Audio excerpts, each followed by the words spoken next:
Hi, and thanks for logging on to the Daily Dvar. And here's a brand new halacha 4 units for Thursday, the 25th day of April. Here we go. I want to teach you about Lag BaOmer. That's coming up this Saturday night and Sunday, the 33rd day of the Omer. You know that for 33 days, Rabbi Akiva's students died sometime between Pesach and Shavuos, and and some say it was in the later 33 days of the Omer, but all agree that the sadness ended or stopped on the 33rd day of the Omer. None of his students died. That's one of the reasons that we will be marking this as a day of happiness.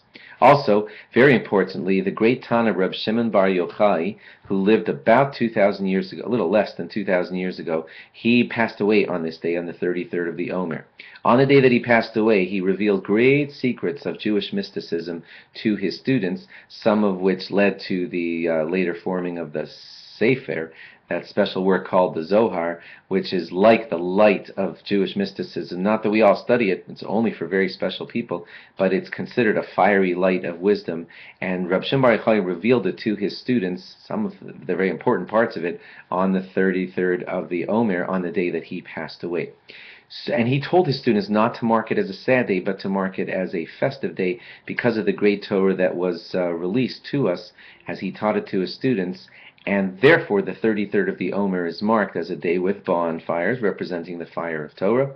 Some people actually play with bows and arrows. One of the reasons given for that is because Reb Shimon Bar Yochai was such a holy man that God usually in most generations shows a bow, a rainbow, as a sign of I would have flooded the world, but I won't because of my promise. And in Reb Shimon Bar Yochai's lifetime, rainbows were not even necessary because the great presence of him on the planet was enough to make it that God would never consider bringing a flood. That's one of the reasons that people say we at least can play, or there's a custom to play with bows and arrows on the day of Lag BaOmer. Another reason is because Rav Shimon Bar Yochai had been chased by the Romans, and when he went off hiding in the caves to learn Torah with his sons, some of the decoys that they used for people who came there to study or to ask questions was that they would pretend that they were going out into the fields hunting. And so the bows and the arrows were something that distracted the Romans from noticing the great study of Reb Shimon Bar Yochai. Of course, it's also marked with bonfires representing the great Torah and the fire of Torah, and singing and dancing and weddings and all of that good stuff. And but that begins on Saturday night, or for some it only begins on Sunday.